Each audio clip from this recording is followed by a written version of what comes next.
नमस्कार ताईंनो, कशा आहात सर्व? मस्त ना? तर बघा इथे ना मी आज मुरमुऱ्याचा चिवडा बनवत आहे. आमच्याकडं मेवा बोलतात त्याला. तर शेंगदाणे, भाजकी डाळ आणि शेव घेतलेले आहे बघा मी, आणि खोबरं बारीक चिरून.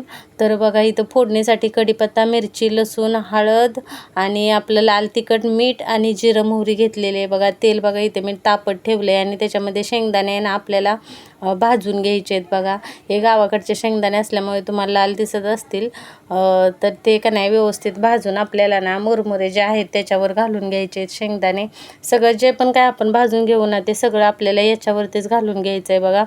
तर त्याच्यानंतर ना चण्याची जी भाजकी डाळ असते ना ती घेतलेली आहे मी, आणि ती पण व्यवस्थित भाजून बघा याच्यावरतीच घालून घेतलेले आहे.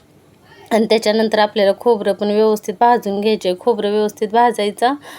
ते तुम्हाला आता करपलेलं दिसत असेल, पण ते करपलेलं नाही आहे. या पद्धतीनेच भाजायचं. सफेद अजिबात नाही ठेवायचं, असंच भाजून घ्यायचं बघा. आणि या स्टेजला जर तुम्हाला वाटत असेल तेल जास्त आहे तर तुम्ही काढून घेऊ शकता. आणि त्याच्यामध्ये मिरची टाकायची, आणि मिरची टाकून का नाही ती तेलात व्यवस्थित तळून घ्यायची. त्याच्यामध्ये ओलसरपणा अजिबात नाही राहिला पाहिजे, अशी चांगली व्यवस्थित भाजायची. आणि तिखटपणाही तेलात उतारतो व्यवस्थित.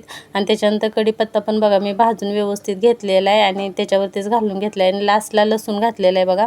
आणि लसूणही आपल्याला का नाही व्यवस्थित असं ना त्याच्यातलं पूर्ण असं पाणी निघेपर्यंत, म्हणजे निघून असं सुकं होत नाही तोपर्यंत व्यवस्थित भाजून घ्यायचे आहे बघा, लालसर असा या पद्धतीने ताईनं. तो पण ह्याच्यावर घालून घ्यायचा आहे. सगळं काय मुरमुऱ्यावरच मी घालून घेतलेलं आहे बघा. नंतर आपल्याला ना फोडणी करायची त्याच तेलामध्ये बघा.